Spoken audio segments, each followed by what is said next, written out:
Alright, we should be live. Nathan Burnett, episode 14 with my man SwishEel.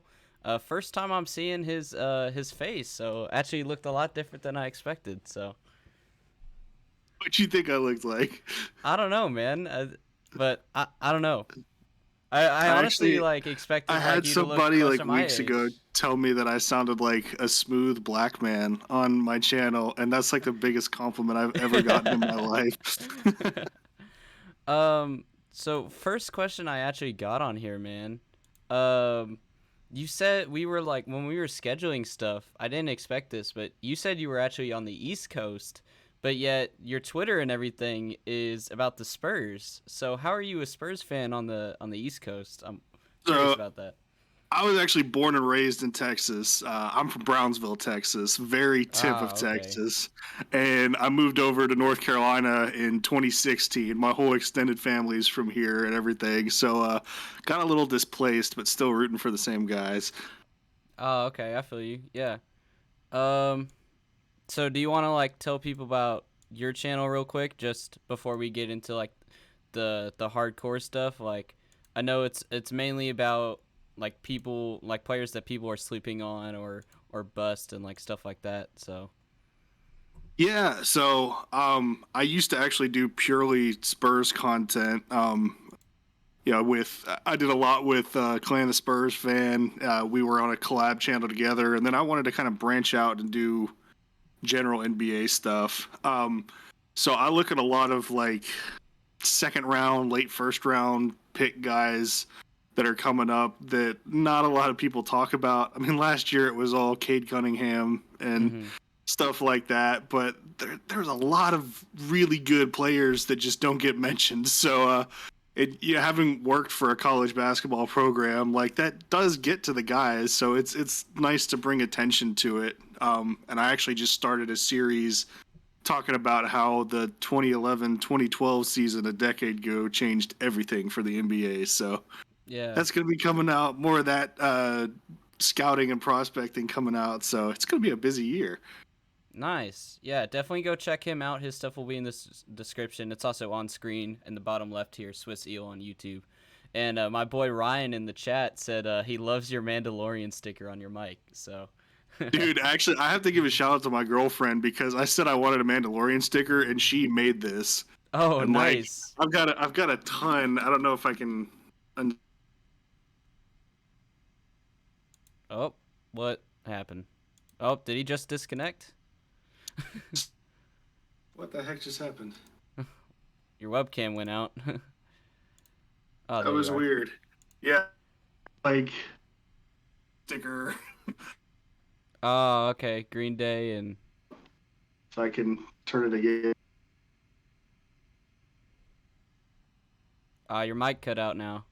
You were messing with it and now yeah. All right, is it back? Yeah, it's back. It's back. You're good. Yeah, Um I was messing with it and that screwed up. Anyway, yeah, I got a lot of stickers on there. I'm proud of them. So yeah, I'm glad he noticed that.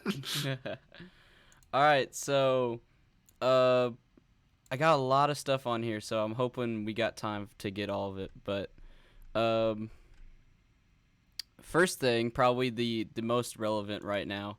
Uh, talked about it a little bit last episode. Talked about it yesterday on stream. But what is your reaction to the top 75 list? Who should not be on there? Who should be on there? That type of thing.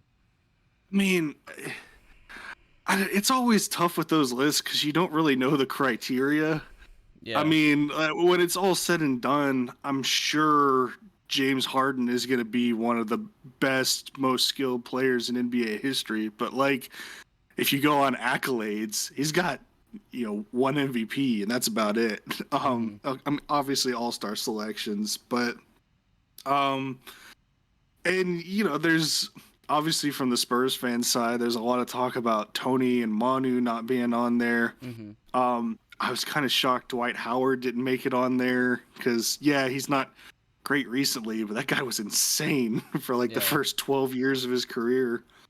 But yeah, there's a lot of, I think Alex English didn't make it, and that was weird. Yeah, there's a lot of weird names that didn't make it, and a lot that I just wonder, like, how? How Yeah. so soon? But with the Tony and Manu thing, I just love the kind of contradiction that comes there with the Spurs, because so often I hear that Tim Duncan shouldn't be ranked so high on an all-time list because he had Tony and Manu as teammates, and they're some of the greatest ever. Mm-hmm. But if they're not on the greatest ever list, Yeah, does that mean exactly. Tim Duncan's better than we thought? It's like, come on, make up your mind, people. I get exactly what you're saying. The Dwight Howard one is the one that me and my dad argued back and forth with a lot, and we had the conversation about whether or not championships should be like included on there, because my phone is going off because it is 12 telling me we should start, but we already started. So We in um there. yeah. But we had the conversation of whether championships should be included in there, because championships obviously are a huge accomplishment, but that does have to deal with the team, and you have players on there like CP3, James Harden, that have done these incredible things but still don't have a championship. Like CP3 the other day got the 20,000 points and the 10,000 assists, and James Harden has how many records for threes, right up there with Steph Curry. So Yeah, for sure. But I mean, like, I don't know. It's weird to me, especially with Dwight Howard, that, like, I mean, he was rebounding leader for, like, I think it was like 7 or 8 years. yeah, Um, offensive rebounding leaders. I mean, he's a defensive player of the year, a block leader for like 2 years, and I don't know. It's one of those things. I feel like, yeah, the championship, you can't really put too much stock in it because his title comes from being on that LeBron stacked Lakers team. But yeah, that guy was just something else in his day, and I feel like people overlook that and start. Well, it's like the whole Ben Simmons thing. Everybody thinks he's the worst player in the league now that he had a bad playoff series, because that's their most recent memory of him. yeah, But they're forgetting everything good he's done, and I feel like it's the same with Dwight Howard. But I will say it is a tough one, like looking at other players on the list, like who do you take off to put him ahead of? That's why it's so tough, because there's so many good players in the league's history. yeah. We were talking. I would definitely, and you can say whether you disagree or agree with this, but I would definitely take Anthony Davis and maybe Dame off that list in place for Dwight Howard or like a Tracy McGrady or a Vince Carter or any of those Yeah, guys. I think you're right. I think probably I'd just say Davis, just because they're both the same position and all that. But yeah, Mm-hmm. Dame doesn't make much sense either. He's been an All-Star a couple times, but there's a lot of people who have been All-Stars a couple times. Yeah, Tony Parker. I yeah, mean, for crying out loud, he was like third in MVP voting in, like, I think it was like 2011. I mm-hmm. mean, I feel like you can't just go off of, oh, they're a really good player right now. Like, you can be a really Yeah. good player and not be a top 75 all-time player. Yeah, exactly. I like the way you put it, because you were like, you can't base it off if they're a really good player now, because it's literally in the name of all time. You look at their prime, not their current. But did you see that fight the other night at the game too? How Anthony Davis and Dwight Howard Yeah. got into it, and everybody Did they was. ever say what that was about? I Because that don't was think just so, weird. but everybody was joking that it was over the list because like AD made it and Dwight didn't. So like Well, Anthony was like, "This is why you're not on the list." that thing just looked weird too, because, like, just given the stereotypes about Dwight Howard, immediately I'm like, oh, he's been immature in the past. Like, what did he do? And it didn't Yeah, look like he did anything. He just stood up, and AD like started going at him.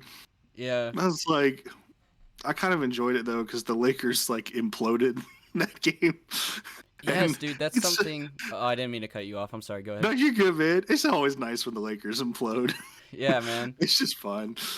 I I have that written down because I have like each of the like one or two sentences about like each game written down, and that I'm pretty sure it was the Suns Lakers one, right? Like Yeah. so much happened, and it was a shame because I didn't get to watch it because I was working. But so much stuff happened in that game. You know, CP3 got that record that we were just talking about earlier, and then you had Russ just being Russ on the Lakers, which I mean everybody's talked about, and then you had that AD Dwight Howard thing, and then you had like Carmelo screaming, and then you had LeBron on the bench like screaming at the Suns players. It's like, dude, it was just crazy. Like everybody's fighting with each other. Like the Lakers are fighting with the Suns. The Lakers are fighting with the Lakers. You know. Well, and like then there's that play where LeBron just doesn't go back on offense and Mm-hmm. just stands in the backcourt the whole time. I was like, what is this? And like I don't want to say that I've like stewed over this because I only thought about it briefly, but I wonder with that they've got this team of all these people who used to be go-to guys. I Mm-hmm. mean, and they're former all-stars. And I don't care if people think Russell Westbrook's overrated. I mean, he's a league MVP. He's averaged a triple double how many years? Mm-hmm. Um, he's good. And same with all these other guys. And I gotta wonder if like you get all them on one team, it's gotta be hard to get rid of that mindset that like it's gonna run through you and you're responsible Mm-hmm. and defer to somebody. Especially when like that's one of the big reasons Kevin Durant left Oklahoma is conflict with Westbrook over who was gonna take charge and stuff like that. And Westbrook in Houston, they didn't want things to run through him, and that's a more complex situation. But getting out of there, and it took him a while to find his groove in Washington as a secondary player to Beal. But I Mm-hmm. mean, all those guys used to be the number one option on their teams, and that's got to be rough, like deferring to other people. At least I would think, because that mentality doesn't leave you. So I feel like we're going to see a lot of this out of the Lakers early in the season, and then they'll get it together. I mean, they're professionals; they do that. But yeah, I feel like it's going to be something like we've never really seen before, just given the nature of it. Yeah. Like you explained it perfectly. Like I was gonna follow it up afterwards with like the Houston and Washington thing where he had to play with even though Westbrook and Harden are like lifelong friends, you know, they had to deal with each other in Houston and then obviously Oklahoma City and then Washington with Bradley Beal. And then you go to the Lakers. Like, did you see that clip of Carmelo in preseason where like Russell Westbrook, LeBron were both going for the rebound to get their stats up, and then Carmelo grabbed it, and Carmelo, being Carmelo, was like, "Fuck out of here!" Like, it's such a team chemistry thing because and you're right, it's such a hard mentality to get out of. Because I know I'm not an NBA player, but I mean, even in everyday life, you can have that because I had a job where like nobody, you know, it was a fast food job. So because it was a fast food job, nobody gave a fuck. And so I, you know, was the guy who was pretty much there every single day, having to cashier, having to clean, having to, you know, make the ice cream cones, like do everything, while people were like on their phones and stuff. And then I went to a better company, and they had like a very what's the word? Very like strict hiring process. So it's like when you were there, you were working with other people that did their job, and so it was kind of like a weird atmosphere where it's like, oh, I can kind of like rely on other people a little bit more now. Yeah, no, I mean, I've actually gone through the same thing recently because when COVID hit, I got laid off of my job at UNC because there's no sports, there's no need for a Yeah. athletic event manager. So there, I went out the window, and I actually had to take a job managing a hardware store, and finally got a new job a couple months ago working in sales for this corporation, and it was tough to go from being in charge of everybody to like answering to someone, and you have your ideas of how things should go, but it doesn't matter because that's not what they want. They want you Mm-hmm. to do their thing, and it's the same thing. I mean, it's whatever he thinks. It's not Russ's team, it's not Dwight's team. I mean, it is LeBron's team as Mm-hmm. long as he is there. That's how they've made it. So Yeah. it's there's going to be some growing pains, I feel like. Yeah. I didn't even know you like worked at UNC, so you have like a great like basketball background. That's awesome. But Yeah, it was fun working there, yeah. man. I miss it. I miss it so much. But yeah, It's dude, like like half of the Lakers team right now is on that 75 list. So I mean, that tells you everything you need to know right there. What we were just talking about, that they all have like their role and they need to modify it for this team, and it may take them a while. And everybody's saying, it's gonna be everybody's like Nets Lakers finals, Nets Lakers finals, and I honestly don't think it's gonna happen. Yeah, I actually I don't know if you've heard of them, but there's a podcast called Spurs versus Everybody. No, My but I'll guy, check them out. yeah, my guys Greg and Marsh. I went on theirs like 2 weeks ago. Um, and we were talking about like, giving our predictions for who we thought was going to be really good. And I think the Lakers will probably finish with like a top 4 seed in the West, just how they are. But I don't see it. And the Nets too. It's like, I watched them against Philly the other night, and that was an off night for them scoring wise. And like, if they're gonna have an off shooting night, they're gonna lose because they cannot defend anybody.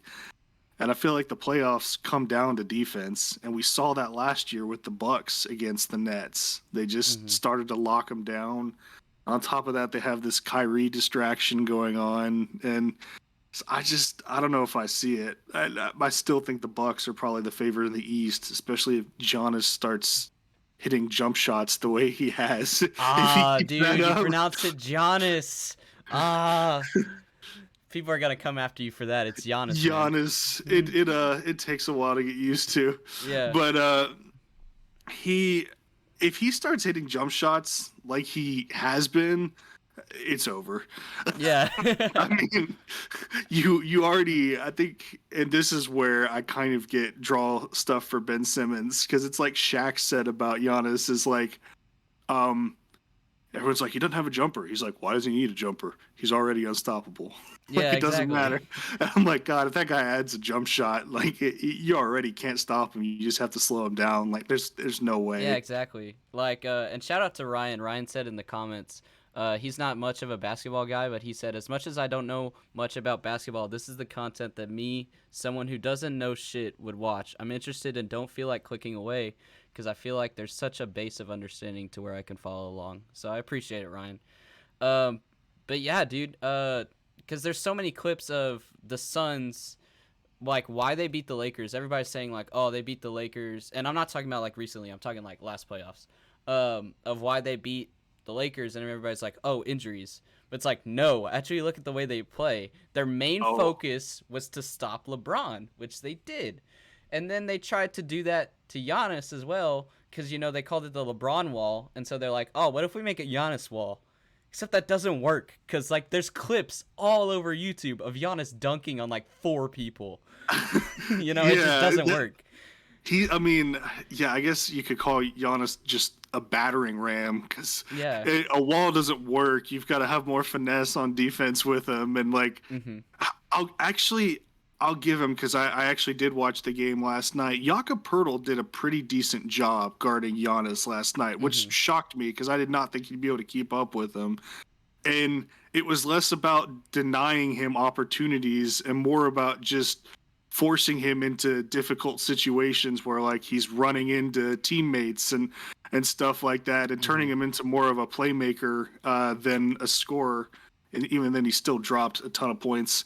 But the Suns also, like you said, they walled off LeBron, and then they forced the Lakers to shoot, and the Lakers didn't have anybody to shoot. They still don't, which Yeah. is why I don't get adding Westbrook, because people are just standing Yes. 20 feet away from him and letting him shoot. But when you play Milwaukee, he's not the best ever, but Drew Holiday can hit threes. George Hill's going to hit threes. Mhm. Chris Middleton's fantastic. Vincenzo's a shooter. Now they have Grayson Allen. I mean, he was burying them last night. Brooke Lopez, when he's healthy, he's out there draining threes from the center spot. It's Mhm. like the perfect storm, I guess, for Milwaukee. And the Suns, it worked for the first 2 games because in the finals, because the Bucks didn't shoot very well, Yeah. but then they caught their stride and it was over. Yeah, it's making me laugh in my head because I'm thinking of like all the coaches that are gonna have to like recoach their teams when facing the Bucks, because it used to be like if you were watching the games, they were giving Giannis way too much space with this jump shot. So it used to be like a pep talk where it was like, all right, whatever you do, keep Giannis out of the paint. And now they gotta be like, fuck, we can't let him get beyond the arch either. What do we do? And I feel like they're also rethinking it because we saw team like Brooklyn was notorious for. I mean, they couldn't guard anyway, but they were notorious for just giving him a ton of space and trying to force him to shoot. But then he decides to use that as like a runway and charge up and drive in there. Now they're like, oh shit, like we can't give him space to get his energy up and take us down like that. He's just, I don't know. In my mind, he's the best player in the league. He's just so tough to guard. Shout out to Clan in here. Clan said Harrison is Bay. So He's probably wondering. I have messages from him that I haven't responded to. oh. That's where I am, Clan. That's where I am. All right. So here is the big thing. Let's see if I can pull it up and it actually worked. Hopefully it does. Before we get into like the games and stuff, hang on. Okay, yes, it loaded up right. Okay. Let's see if I can share my screen here. So we talked about before, your main thing on your channel is talking about like sleepers and bust and stuff like that. So I have created for us to do together the steals and busts tier list. Ooh, okay. Okay. Now the problem here is I gotta remember who is who because I forget names sometimes. But I've already kind of started us out here because I wanted to make sure it worked. But here, I'll drag these back just in case you disagree. But they should be keyword be in draft order. Oh no, they're not in draft order because Joshua Primo's all the way down here. But yeah, we can go ahead and start this here. I'll pull up the list real quick. That way I can remember. Draft results. There it is. And I only have the first round, but if you want me to like try and do like second round, I won't have their pictures, but we can do that as well. That one may be a little harder. Yeah. All right. Cade Cunningham. Where does he go? I mean, I think it's going to be just this is where I feel like people are going to get mad at me because I'm going to say he's like as expected just because he's great. Everybody expects him to be great. So he's going to be really good, but he's as expected. I think he's been rated about correctly. Okay, hang on. Let me fix the window again. I got to fix the window. Yeah, no, you're good, man. And then I'm going to... Sorry, a bit of a delay here. I'm trying to like get it to where it'll show our faces and the list at the same time, and it's giving me issues gotcha. real quick. So you said Cade Cunningham as expected though?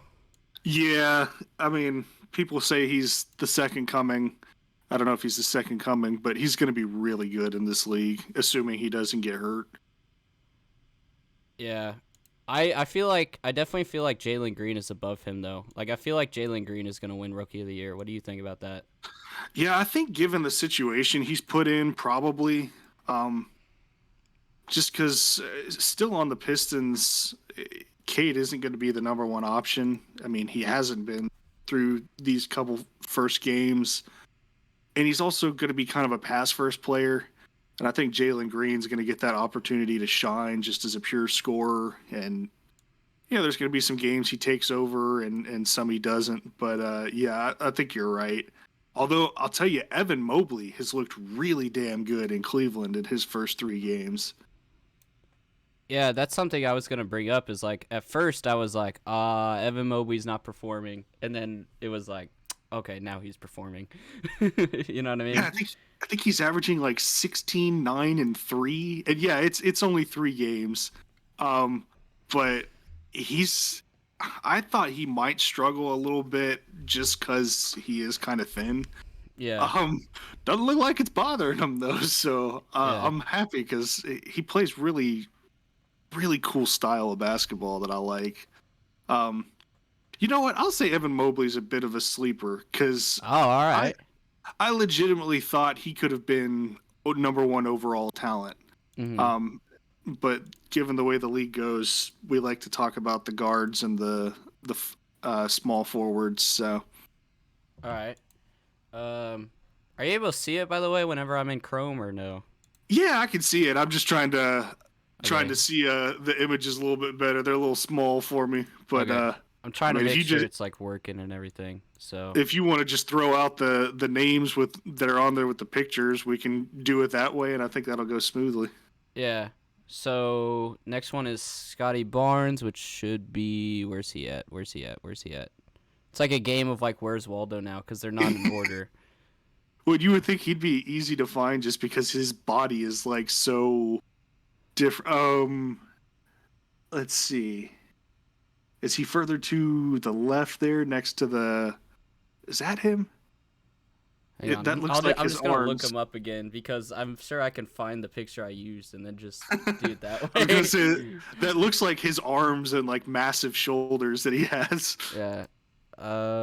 Okay, so Florida State.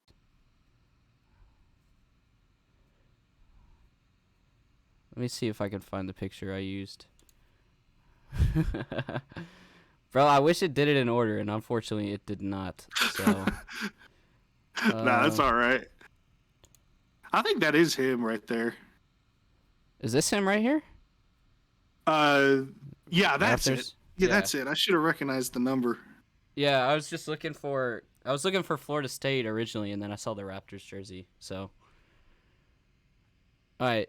Do you think he's as expected or overrated or a sleeper? I kind of want to go sleeper here, I but definitely want to go sleeper there.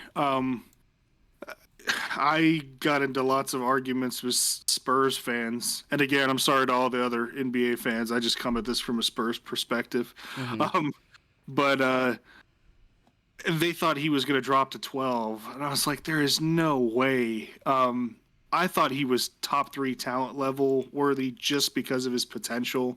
Um, and I got to see him play a couple of times at Florida State, once live, and watched him through high school. I feel like he's just, and it showed. Granted, it's preseason, so it doesn't really matter. But I mean, his first preseason game, he showed flashes everywhere of why you want a guy like him because he plays really good defense. Not only that, but it's tangible. He racks up a lot of steals and blocks. The guy's got high motor and rebounds, does the dirty work to score. And on top of that, he likes to get his teammates involved, and he can essentially run as a point forward.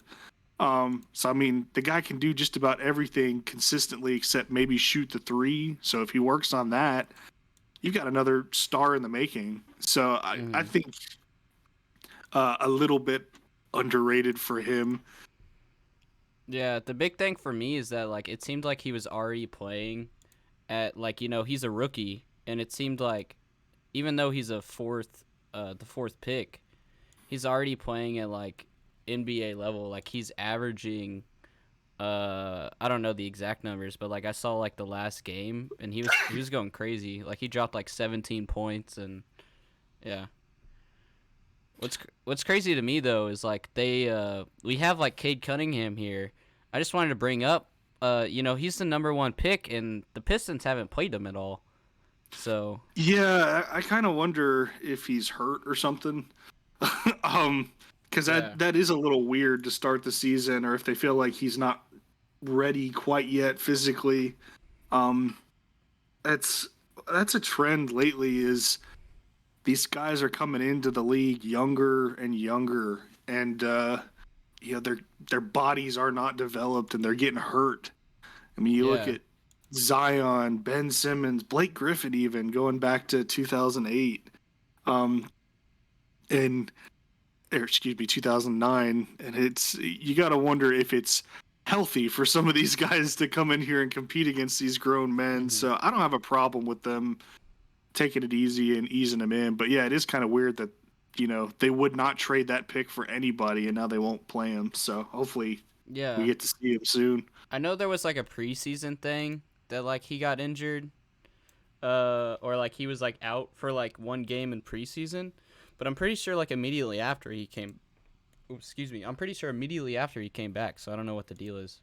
Yeah, I guess we'll just have to wait and Yeah. see there. I'm pretty sure the next one's Jalen Suggs, right? Yeah, Jalen Suggs Jalen with Suggs, I'm gonna where is he go at? as expected. I think he's gonna be really good. He showed out in his last game. Mm-hmm. Um, I think he's one that his scoring ability is going to make him relevant from the get, but he's going to be a really, really good all around guard once he puts it together. Um, Mm-hmm. yeah, I kind of expected him to be good, so I feel like I have to put as expected, even though the sky's the limit for him. Yeah. Next one is Josh Giddey. Who, that one's a tough one for me, mostly just because we have not seen a ton of him. Um, my gut is telling me to put sleeper, but I'm gonna go ahead and say as expected for now.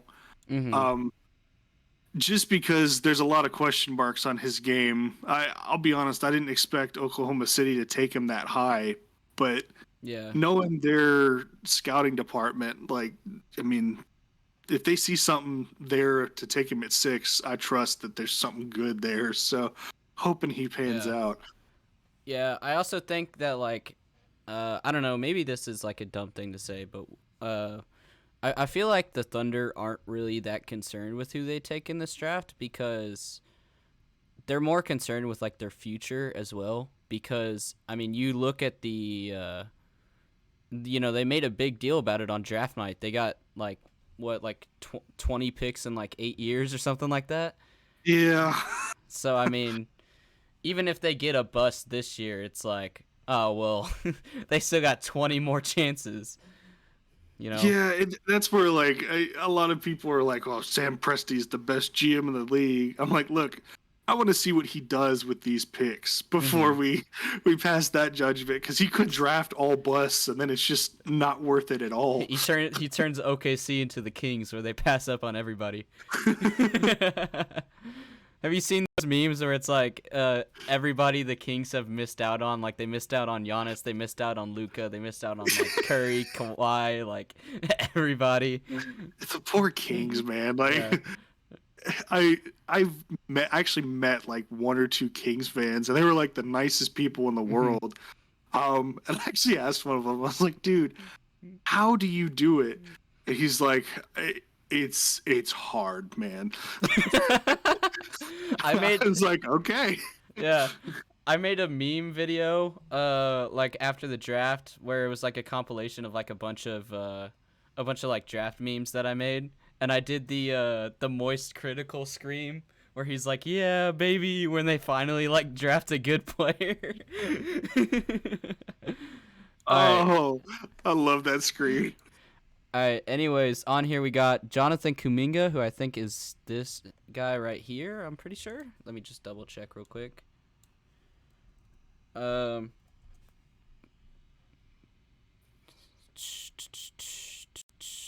Oh yeah, you had the one of him in the yellow bay jersey. Yeah, pretty sure it's this one. It's to the left more. Oh, this one. My bad. Yeah, that one right there. I saw Warriors and Uh, I was like, I think that one's Moses Moody, yeah. maybe. But yeah, Kaminga, I feel like I'll catch flack for this, but I think he's a little bit overrated. I Um, feel you. I feel you. he's one I actually watched quite a few of their G League games because the first year and they're hyping these guys. I'll admit, mostly I wanted to see if Isaiah Todd turned into a good Hmm. player. Um, but Kuminga stands out because of his athleticism. I mean, the guy's a freak athlete, but his feel for the game is just not quite all there. He's one of those that I think can put it together and become great.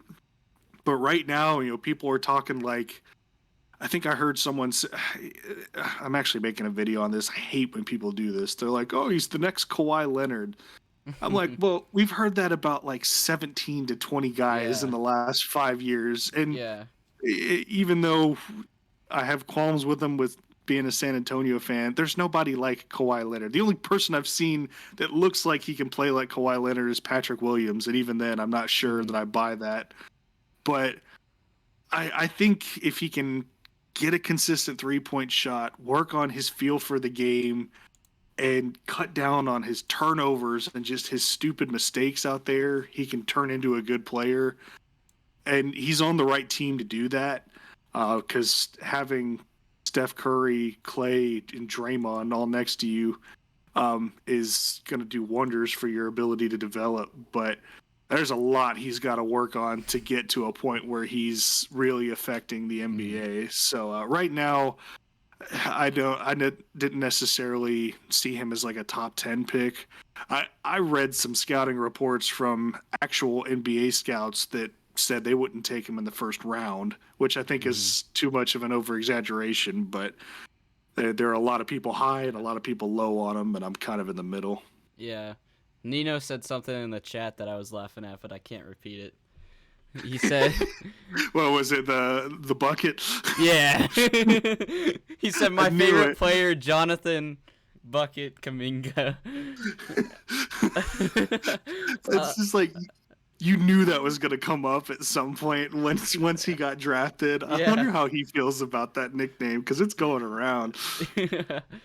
um, but yeah, dude, I agree with you like about the whole Kawhi thing because I mean, they people were saying it about Devin Vassell, and then people are doing it with KD all the time as well. Um, People are doing it with KD all the time as well. Like people are saying Chet Holmgren in this next draft is gonna be like the next KD, and Yeah, it's like Clan said yeah. I Clan just said, oh, I didn't mean to cut you off, sorry. Clan just said in the chat I haven't even seen Kawhi play in ages. I mean, that's true. That's true. Hey, if he is the next Kawhi, he'll be sitting out like half the season. Um, that's his move. um Oh, I completely forgot what I was gonna say. I was gonna say something else about like Kawhi and KD, but I forgot what it was. I guess we'll just go on with the tier list too. Also, Quan, let me know in the chat if like there's frame drops because I'm getting alerts that I'm getting frame drops, but I have no idea how to fix it because I have Streamlabs and Chrome open. So I mean, it's not like I can really close anything out. And also, we got 5 viewers in here. Nice. Usually, I'm only about like at 2 whenever I live stream it, and then whenever I upload it as like a full video, that's whenever it gets all the views. I don't really get many live views, so. You know what? I'm an idiot. I forgot to do this. Let me go tweet out the stream real quick. But I appreciate it, bro. It's, Whenever you're done with that too, we got Franz Wagner next, which I'll find the ooh, picture for. ooh, ooh. That's gonna actually be a tough one. It's the Michigan guy. Yeah, here he is.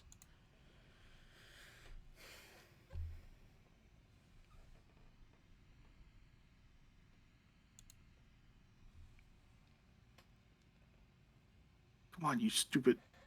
You trying I to hate tweet it when and it's not working? sometimes you know how Twitter just like won't let you paste on your Oh phone. yeah. Yeah, it was doing that. Okay, got that out there. Clan, I know you listening. Go retweet that shit. Calling him out, bro. um. So yeah, Franz Wagner, however you pronounce it. Yeah, Wagner. That's tough. I liked him as like a Spurs prospect just because of his skill set. I'm gonna go ahead and say a little overrated.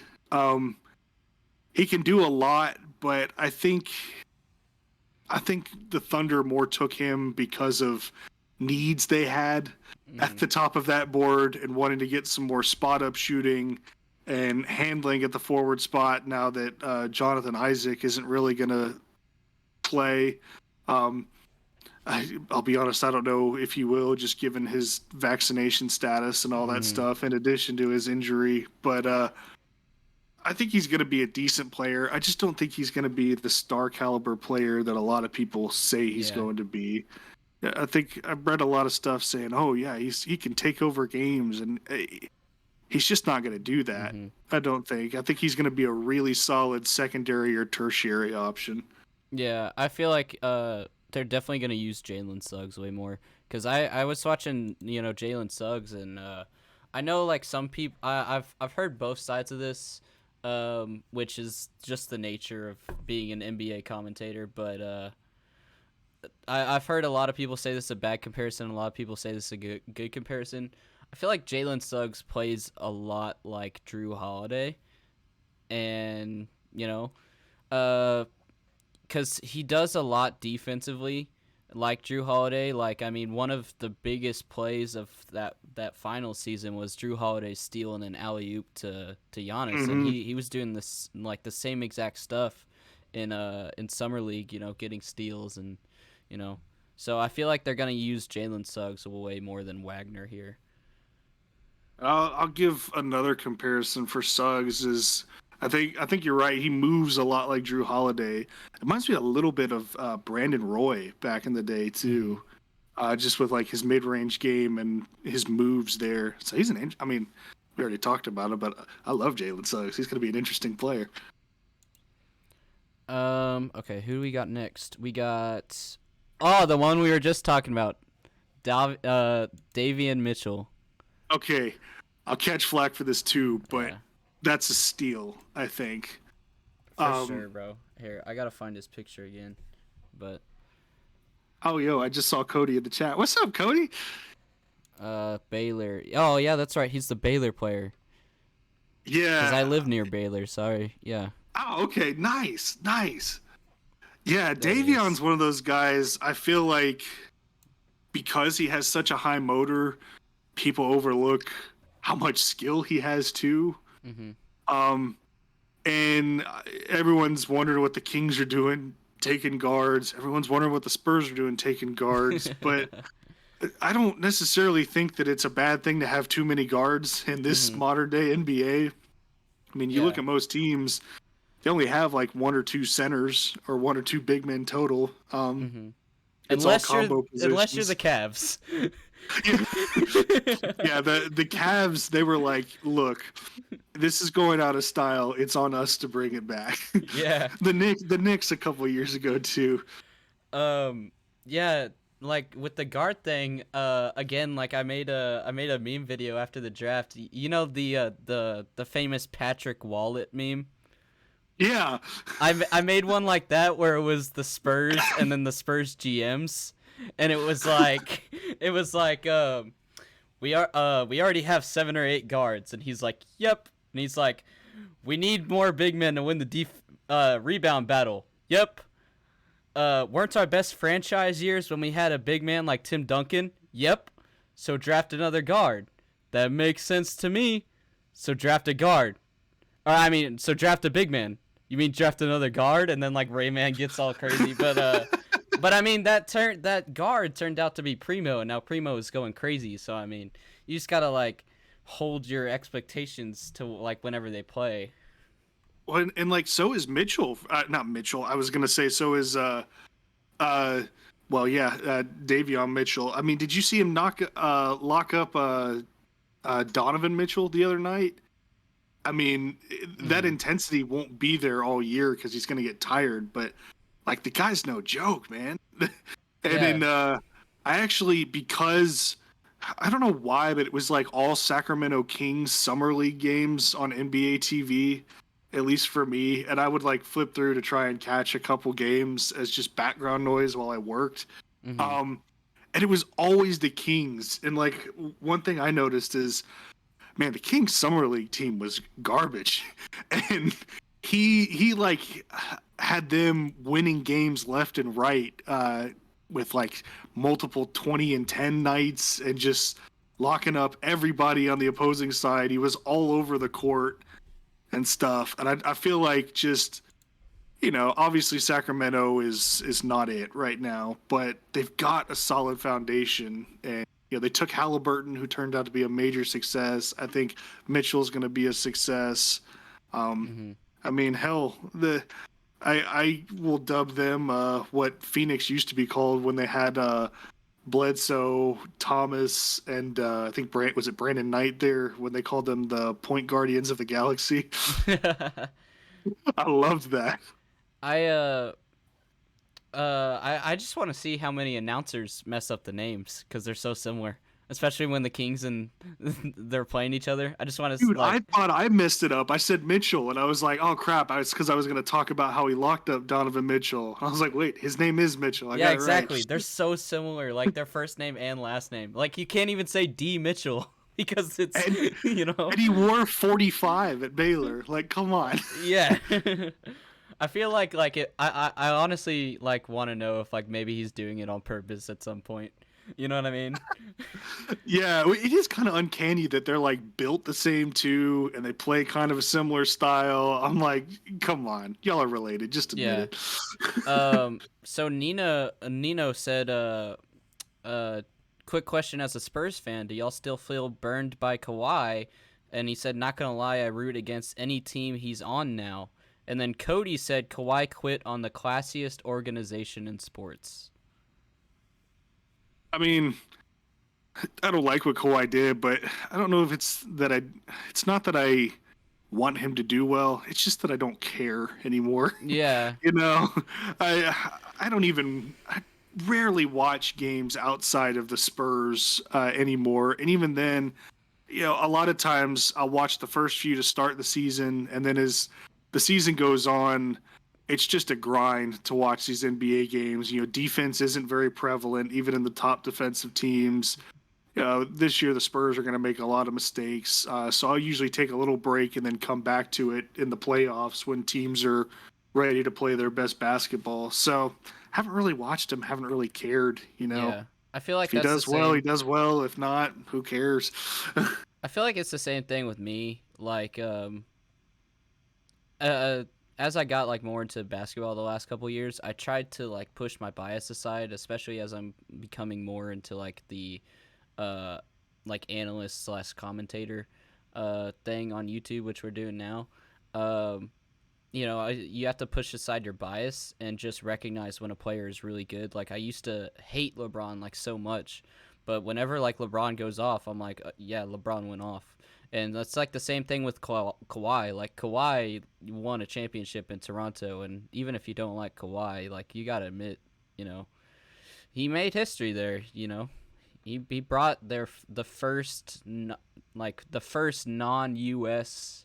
championship pretty much because like or actually is that correct? Did Vancouver win a championship? I don't remember. I don't think so. No, I think you're Yes. right. So it's kind of crazy that you know they used to. It's called the National Basketball League, but yet we have a teams in Canada, and then they're called the World Champions. So,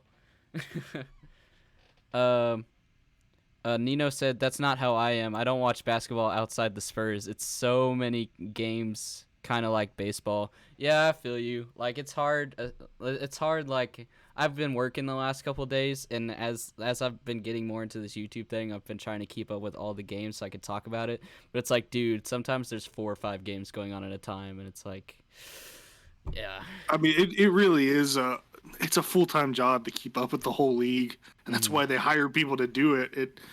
ESPN. Like, I don't know if you follow Rob Pettis on Twitter.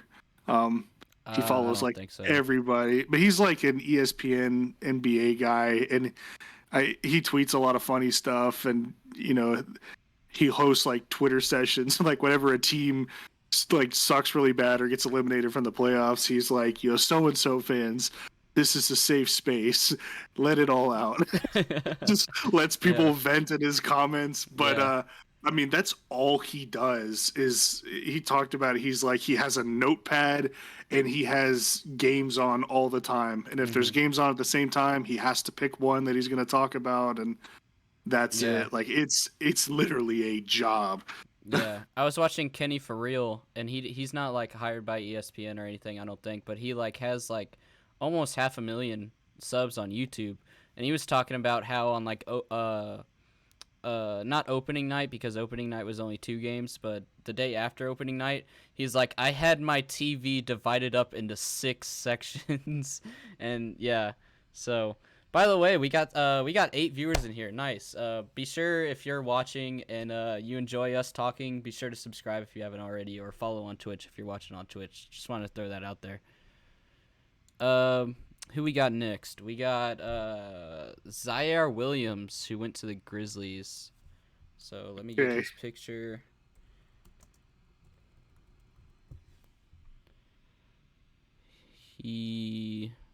He's the Stanford guy. That's right. Here he is. So, like I said, some controversial opinions. I have him as a steal. Oh, what? I was yeah. so ready to put him at the bottom. You saw my mouse. I had to. I love this guy. This is who I wanted the Spurs to draft. I met him when he had his recruiting visit at North Carolina, and just his demeanor and how he was so Spurs like. He's got that like quiet confidence. The style that he plays, the way he plays, if he can put on some weight, it's similar to how Paul George plays. And I really think his skill level could get there as well. He's already a good defender. He just gets bullied because of his size. So, 10, 15 pounds of muscle and you're set. Mm-hmm. But, I mean, and his dad's even a military guy. So, like, there's another connection to San Antonio. But I think a lot of people were low. And no, he didn't have great numbers in his college season, but there were a lot of things that went into that. I mean, like, he had a family member die in his first 2 weeks there that held him out. Stanford wasn't even allowed to live on campus for the first 6 months of the season. He got COVID himself, so he was held out and had to play after recovering from that. All sorts of things. And then injuries forced them to use him in a different role than they would have. And, he sees an uptick in turnovers from that. So I think it was like the perfect storm to drop his draft stock, but I was so high on that guy, and I still think he's going to be a really, really good player. I can see that. The only reason I was gonna put him at bust is because he was drafted at what, 10th, right? Yeah, 10th. Yeah. And I mean the Magic, or not the Magic, the Grizzlies. They let me check the stats real quick just so I don't say something stupid. I want to verify it real quick. But, I mean, you got, like, Ja Morant and, like, people like that there. So I don't know how much they're going to really use him. You know what I mean? See, I think, and to me, this one is similar to the next one of the next ones we're going to talk about. But I think also they view that as they've got some guys where they can ease him in and they can kind of take care of him as they see fit. Because they traded up to get this guy, and I'll say, I think the videos are now deleted, but back when I was with OOC, I'd talk all the time about how I didn't care what people said. This guy was top 10 talent. Whether or not he realizes that potential is up to him and the coaches that work with him. But in terms of what he can be, he's absolutely a top 10 pick in my mind. I gotta say, I was a little surprised the Grizzlies were the ones that took him, just because I thought they had his position sorted. Yeah. But maybe they got plans in the works, so I can't be mad. I think he fits there though. So. All right, we got James Bouknight next, which is he's the UConn boy. UConn. Yeah. Here he is. Yeah, for anybody watching, by the way, wondering why I'm looking up the pictures, I said earlier, it's because I uploaded all these pictures, and it didn't do it in order, and I'm not good at looking at these pictures and knowing their names, so I look them up again just to make sure I have the right picture. I'm going to say for Bouknight, I'm going to say as expected. All right. I was a little shocked that he dropped as far as he did on draft night. I'll be honest, I thought for sure that the Warriors were going to take him to be like a backup scoring guard with Steph. But I think it shows how much confidence they have in Jordan Poole now that they didn't. But, he didn't play in his first game with Charlotte this year. And then he looked a little lost in his second. I think he's one who's going to start slow and then get really good. He's going to pair really nicely with LaMelo Ball there. And I mean, all I expect him to be is a solid scoring option at an off guard spot. And I think that's what they said he was going to be and what I expect. So that's why I go as expected. Mm-hmm. Well, the next one we got on here, the infamous San Antonio Joshua Primo. Whew. So, So I'm going to say sleeper. I'm not ready to okay. declare full steal yet, but I was one of the minority who liked the pick on draft night. Mm-hmm. Um, and after talking to a couple people who work with the Spurs after, it made a lot more sense too. Mm-hmm. Because I heard I think I read something, I don't remember who reported it, but they said, oh, he's at the workout facility. And then I saw a couple articles where they were interviewing execs talking about how much the Spurs had loved this guy at his workout and oh, the league's paying attention to him. He's moving up draft boards. And then I actually watched a lot of his combine footage because I just got this feeling. I was like, okay, that you never hear anything about guys the Spurs love Mm-hmm. and all that. And so I started watching him. And he's one where I think a lot of people on draft night reacted by looking at his college highlights, which you can't really do with him because he was the fourth option on that team. Mm-hmm. Um, and if you watch his combine highlights, I mean, he was nasty in the combine. Yeah. He was all over the place, making plays. It's kind of like Bones Highland wasn't expected to do that much, and then watch him in the combine, and he was incredible against all these guys who are supposed to be more talented. And that's how Primo was. And I think they saw somebody who didn't get his chance in college but can create his own shot, is very young and raw, so they can mold him a little bit more. He's got really good handles, good basketball IQ, and he's humble. Mm-hmm. And that right there, that's why they took him. And yes, I know there were better immediate options available, but I think San Antonio is swinging for the fences here, hoping that he evolves into that next level player. And I Yeah. love it, honestly. I have no problem with that because we haven't gotten this. We're not getting a superstar free agent anytime soon. Might as well try and swing for the Yeah. fences and draft one. I got So I don't have much to say here because I made like a video that's got like 5K views or so now, which is the drafting Joshua Primo was genius video. And I mean that got like into your eyes, that got into like Clan's eyes, like so a lot of what I already have to say is there. Clan went even higher than me. Clan just came out with a video today that said Primo's gonna be better than MJ. I don't know about that, but Hey, if I told him last night, I said if MJ's Mark Jackson, then like maybe.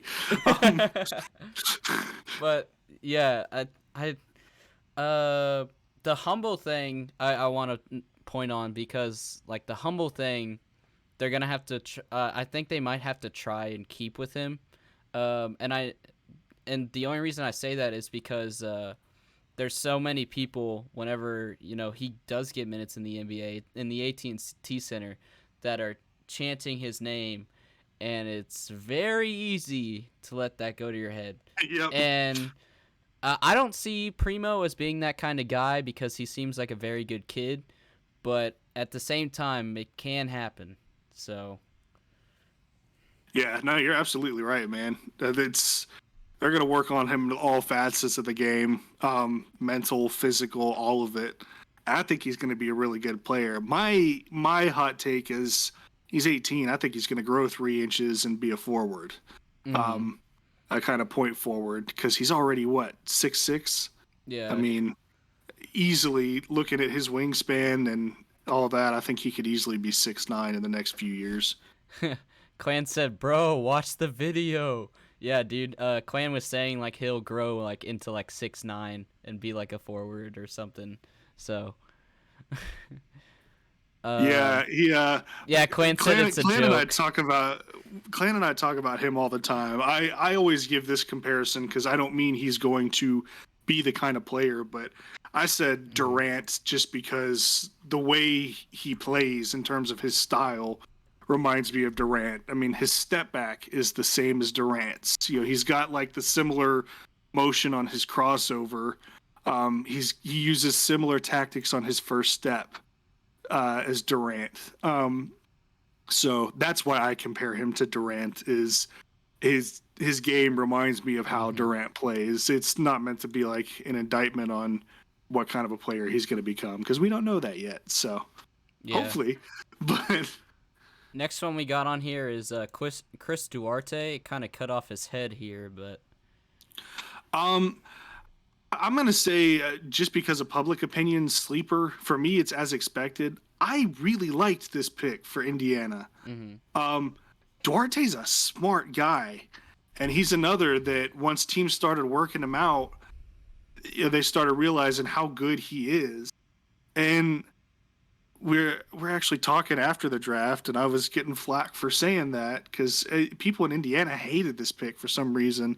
And he comes out in his first game and drops 27. Um, and I think it showed just how shifty he is and how well he knows the game, and that he does have a place at this next level. So I think he's a bit of a sleeper. I think people talk about young guys so much these days they forget what guys who have been in college for a while are capable of. And I think he's one of those. He's been around some. He knows the game Hmm. really well, and it's going to show. Yeah. All right. So next one we got on here is Moses Moody. For me, it's a steal, and I'll explain late. I'll explain when you're done. But Yeah, no, I absolutely think Steele too, just because of where he fell in the draft. I think he was probably a top 8 talent, just given his combination of skills. Um, and the fact that Golden State got him at 14, I mean, that's huge for them. I think he's going to be a better player than Kaminga yeah, in terms of his fit and overall talent level. So, yeah, I absolutely agree. I think he's gonna be better than Kaminga as well. The reason I like him is and why I think he's a steal is specifically for Golden State because Curry and Clay are great, but you also got to think like they're not gonna play forever. So it's good to already start getting some people that can maybe fill that role when they're gone. And I honestly think that Moses Moody could be like the next not the next Curry, but like the next good point guard for the Warriors and kind of carry that team sort of like Curry has. So Hell yeah, definitely agree. next one we got on here is Corey Crispert. Let me get his picture real quick. I'm bad with like looking at pictures and remembering. He's So going to be like one of two white guys in there. yeah. There Here he he is. is. Yeah. I'm gonna just say as expected. I All mean, right. he's one of those. He's been in college for a while, and there's nothing wrong with this. It happened with Phoenix with Cam Johnson, and same with Washington here. They took a guy, they know exactly what they're getting with him. You know how he translates, you know how he plays, you know what he offers, and that's not changing. So, I mean, I expect him to be a guy who comes in, knocks down a few threes a game, plays solid team defense, and that's about it. And that's all you can ask for, really. I mean, that's pick 15, and you're getting a solid role player out of it. Yeah, that's Mm-hmm. fantastic. All right. Next one on here. I don't even need to look up the picture. Sengun. Sengun, All right. I don't know yet. I I am so hesitant with this guy because there are so many good things he does and so many bad things he does. And I'm going to say as expected because his offense has been really good so far with the Mm-hmm. Rockets. His defense has not. And I think playing right next to Christian Wood negates a lot of his liabilities at the moment. But Yeah. I still, I mean, it right now it's reminding me a little bit of like Jaleel Okafor when he came into the league. Mm-hmm. People couldn't figure out how to stop him at first because he was such a traditional post player. But then a year later, all of a sudden they realized, oh, he plays in the post. He doesn't leave the paint, that kind of thing. He can't shoot very well. This is how we guard him. And so far, it's kind of the same with Shengun. Is he's that?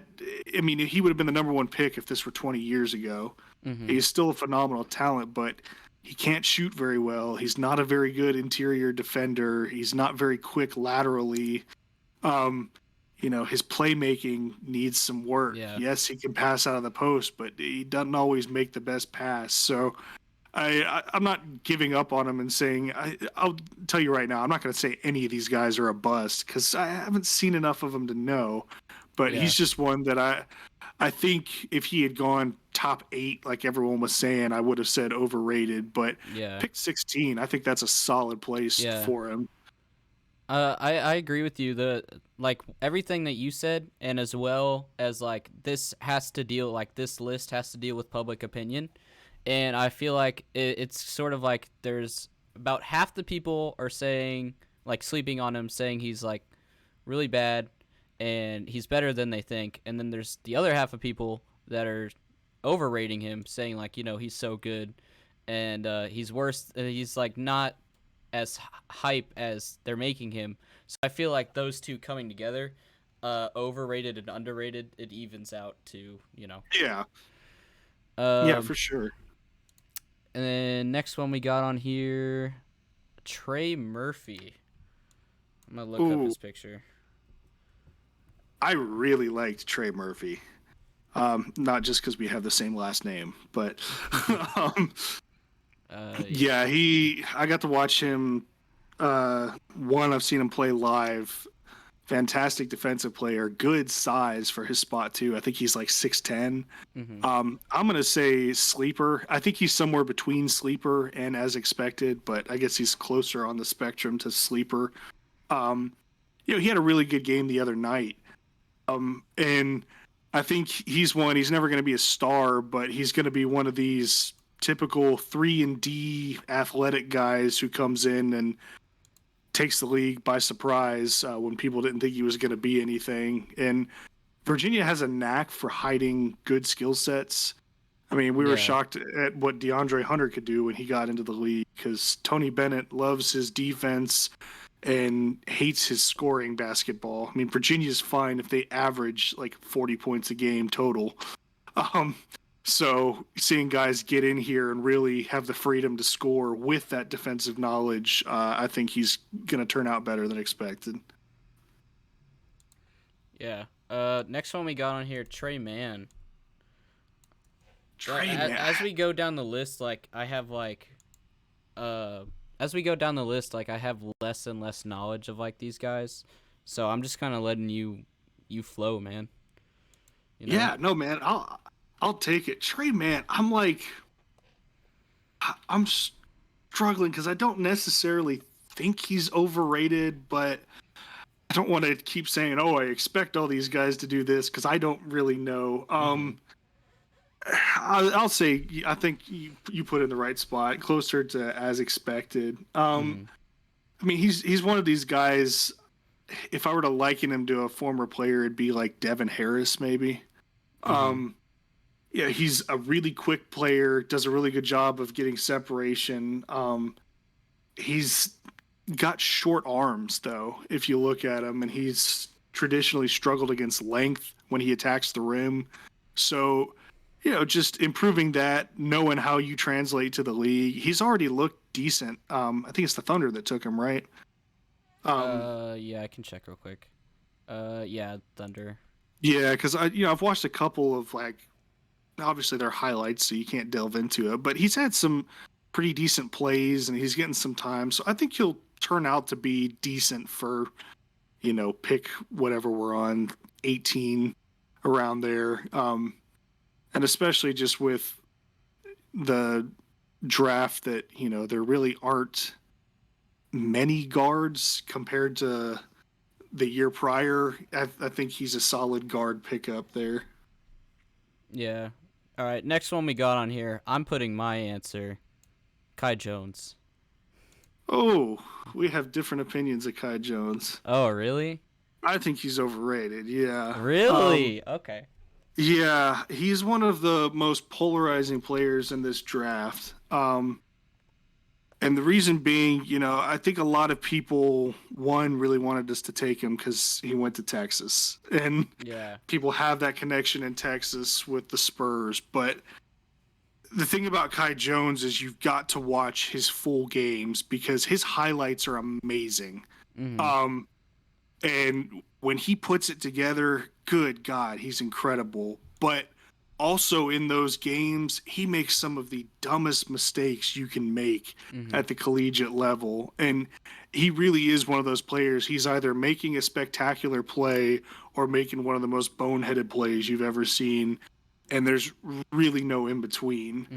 Mm-hmm. So for me, I was more comfortable taking a chance on a guy like Primo who has a similar kind of upside, but not as low of a floor as Jones does. Mm-hmm. Because if someone like Josh Primo doesn't pan out, or someone like Jonathan Kaminga doesn't pan out, at worst the Warriors have a thunderous slasher like Gerald Green used to be. And at worst, the Spurs have a really good sharpshooter that they can put on the wing and pass to.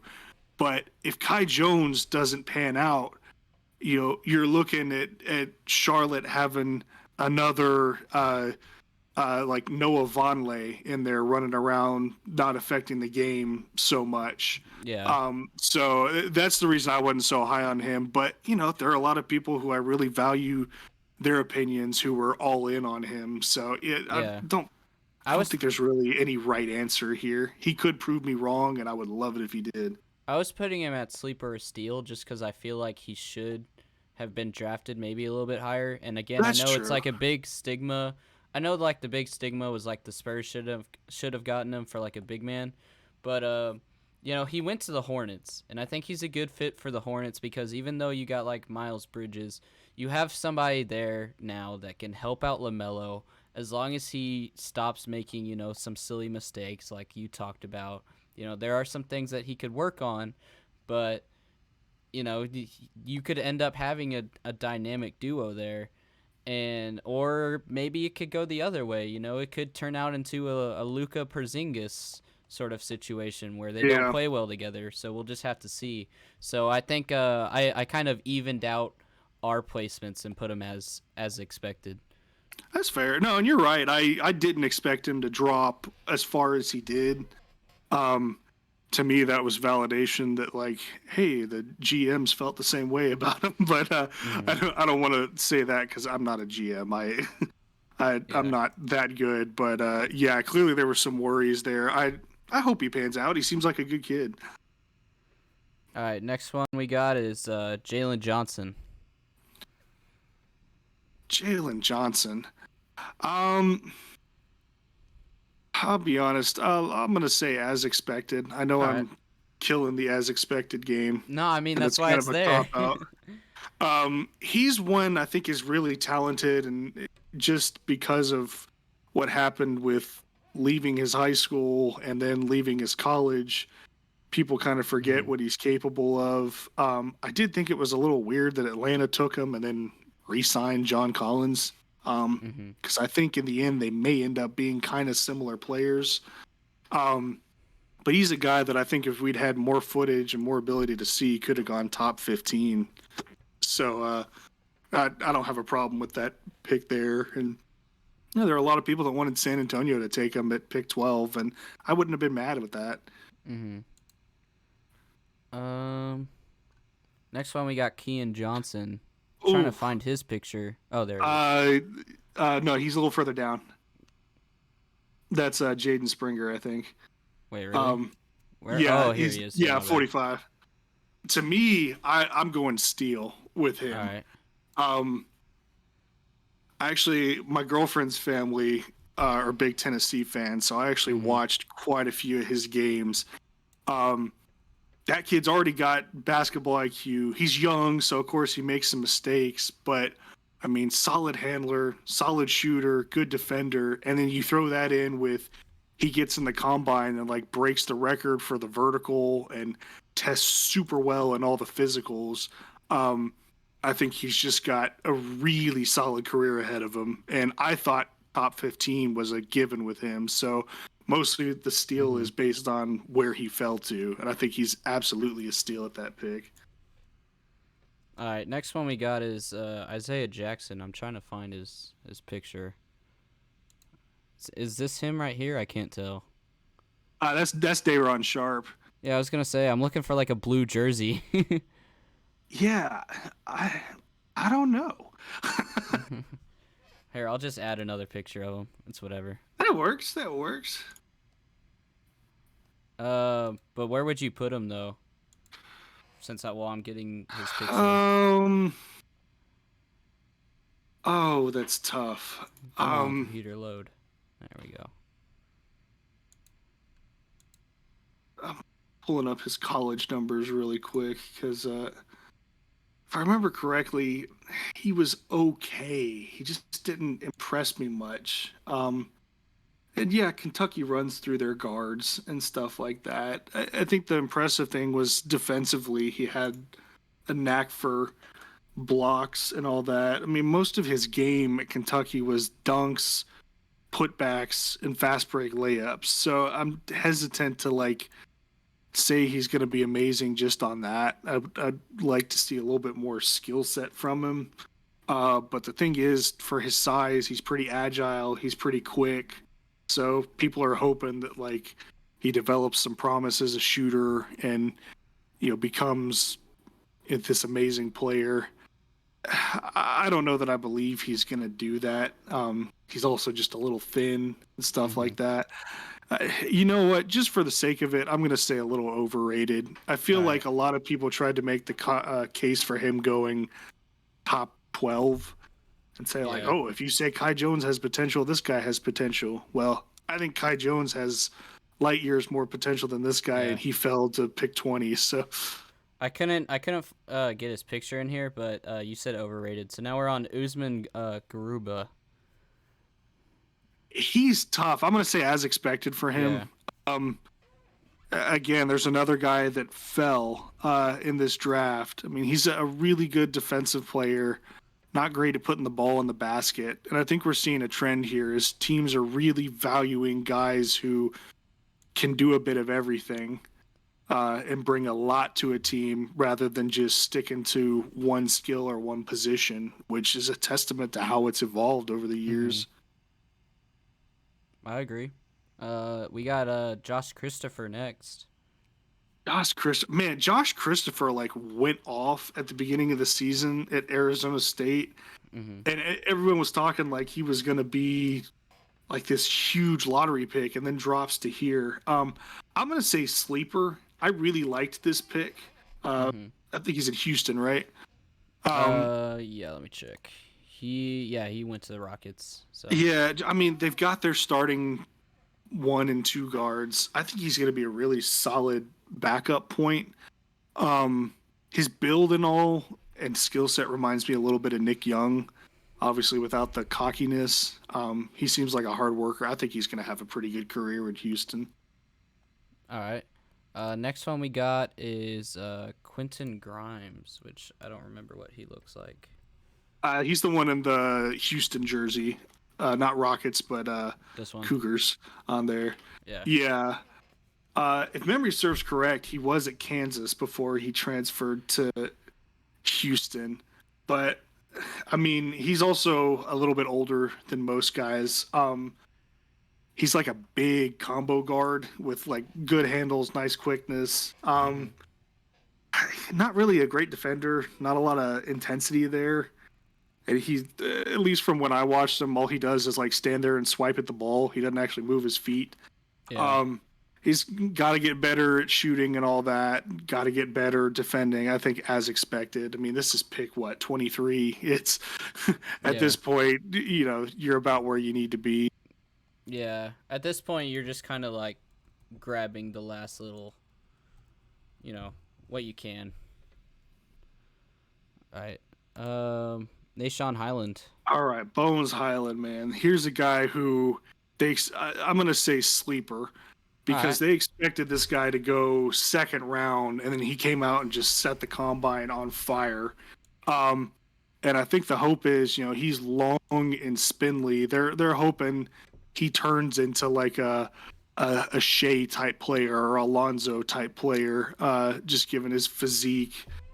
He's got to put on some more weight and work on consistency and footwork and all that, but he's got the tools to be a really good point guard.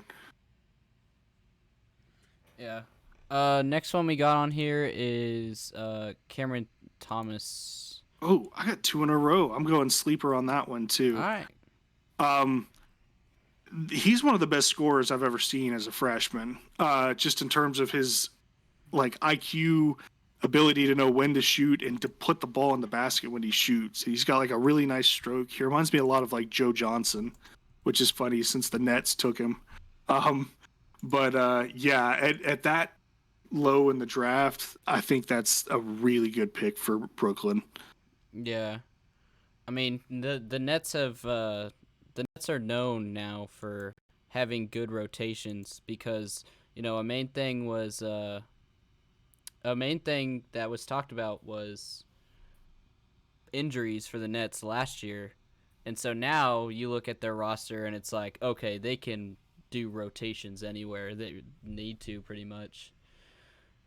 So, uh Cody asks you how about them Cowboys. I'm not a football fan, but Man, I wish they weren't on bye this week. I miss them, but yeah. they're having a hell of a start to the season. we have Jaden Springer next. He's as expected. Yeah. I'll be honest. I thought he was going to have a better college season than he did, but I mean, he's very young. Same like Primo, young guy, solid skill set. Just needs to work on the mental part of the game a little bit. Mhm. We got Darren Sharp next. Dayron, my boy. I know Dayron. He's a really hard worker. I'm going to say as expected, All but right. I mean, he came in as a backup at UNC, and within probably the first two games, he looked like the best player on that team. So this kid's going to work his ass off, and I think now that Jared Allen's gone from there, he's going to be a big help for Brooklyn. All right. We got Sante Aldama next, which I think is should be this guy, right? Yep, this guy. Yeah, I'll be honest. I didn't watch a ton on him before this. I mean, he played at Loyola, Maryland, so it wasn't like he was out there. All I know is, I mean, he's kind of a streaky shooter. He's 6'10", 215. You know, decent low post scorer, decent shot blocker. It's one of those guys that could turn into a good 3-and-D prospect. And with the Grizzlies, you know, they'll take a shot on that.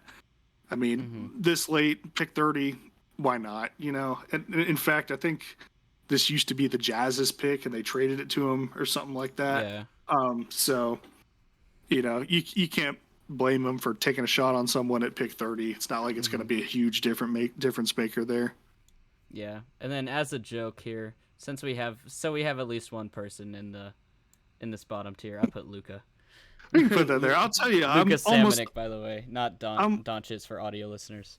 I'm almost hesitant to call him a bust yet. I think he's very overrated, and he makes me mad because I feel like he's a guy that has all the talent in the world and just refuses to use it. But yeah, I hope for him it works out. But for San Antonio, yeah. Yeah. All right. Well, let me fix the window once again. But the last little bit I have on here is just like specific to like games, like the games that have been going on. Cody asked, "Will LaMelo Ball be an All-Star?" So far, it looks like it. He's looked really good. Cody, I'll be honest, man, I can't really answer that until like I've seen more of him, because through 3 games he does look like an all-star, but he could fall off here, or God forbid get hurt or something like that.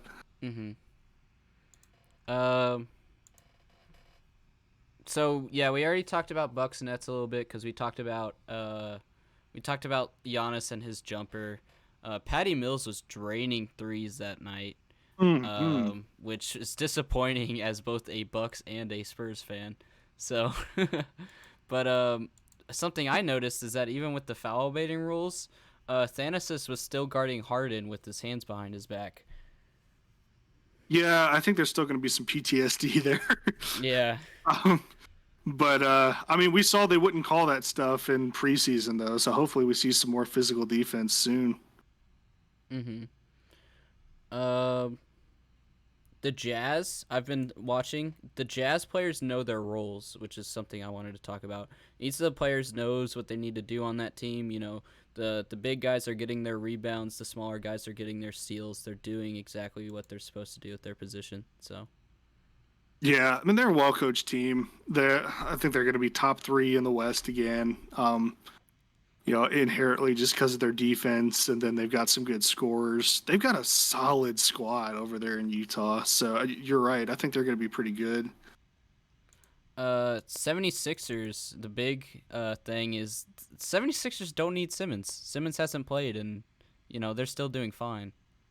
I think they're going to start to miss him a little bit. My thing is, even if they don't need Simmons per se, they're going to need somebody to consistently play make for them, and somebody who can do it in a half court set.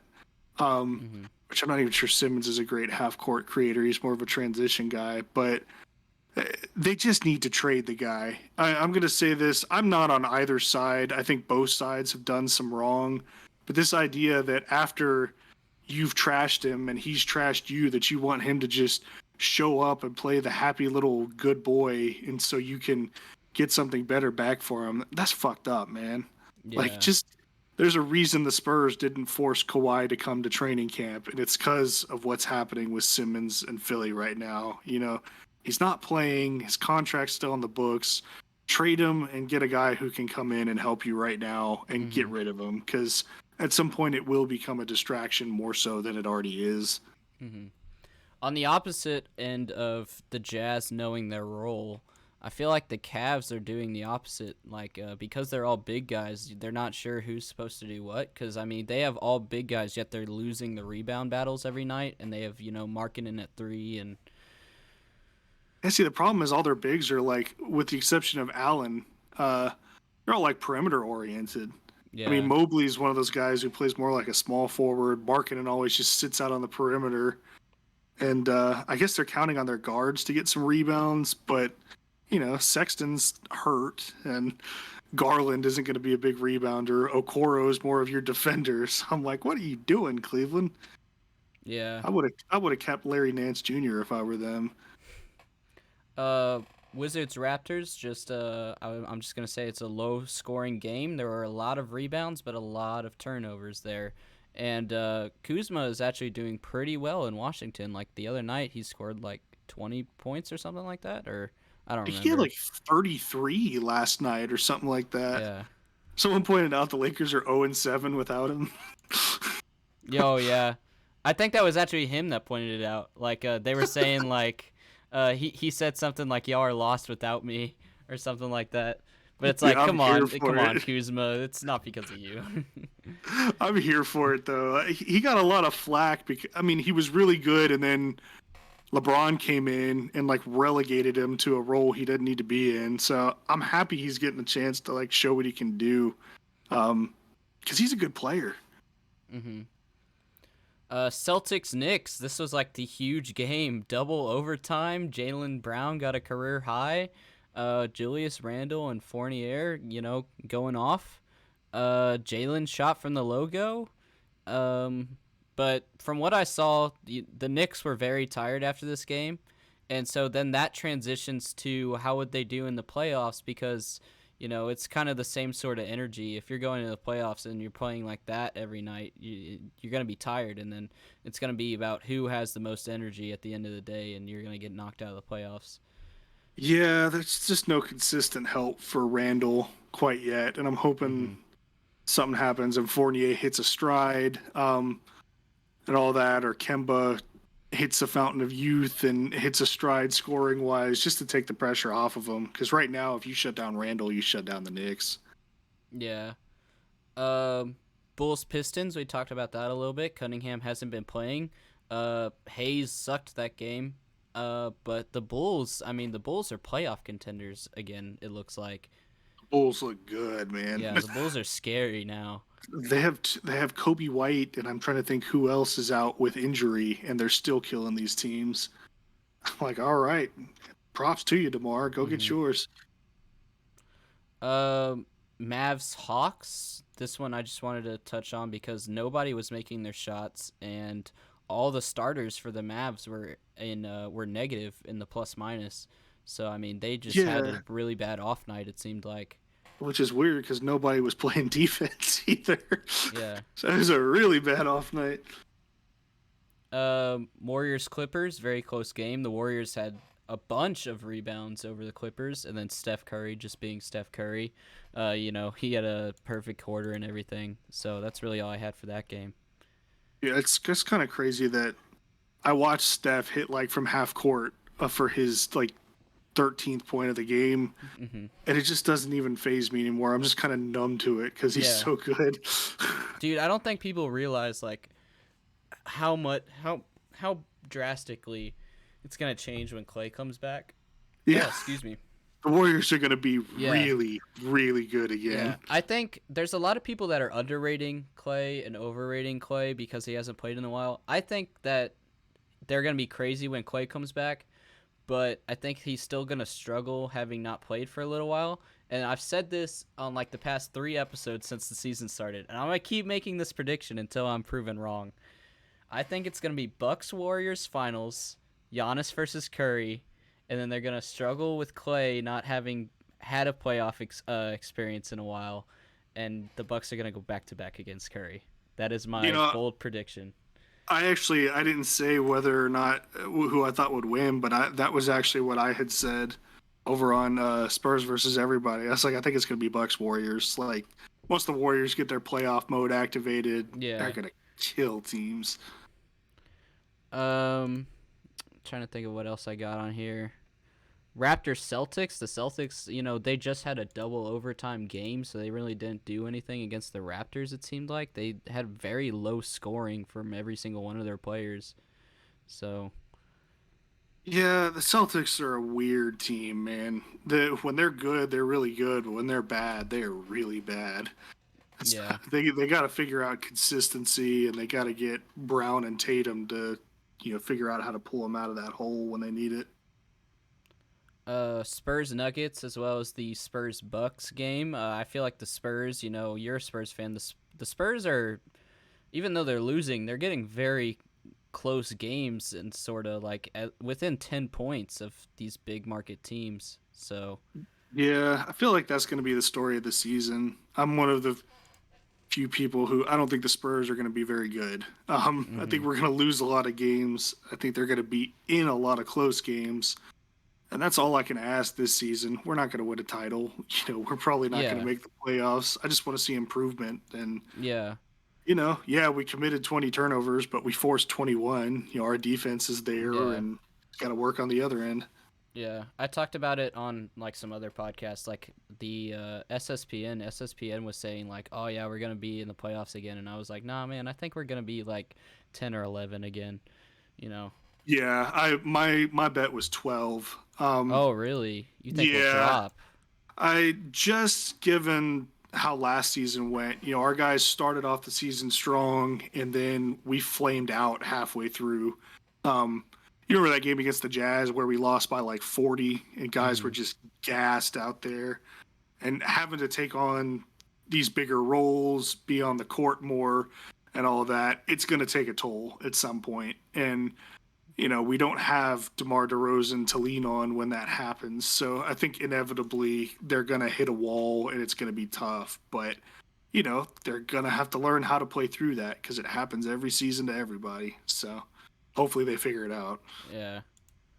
Um, we talked about Lakers Suns already. The Kings we talked about a little bit already. They're playing better than I would have expected them to.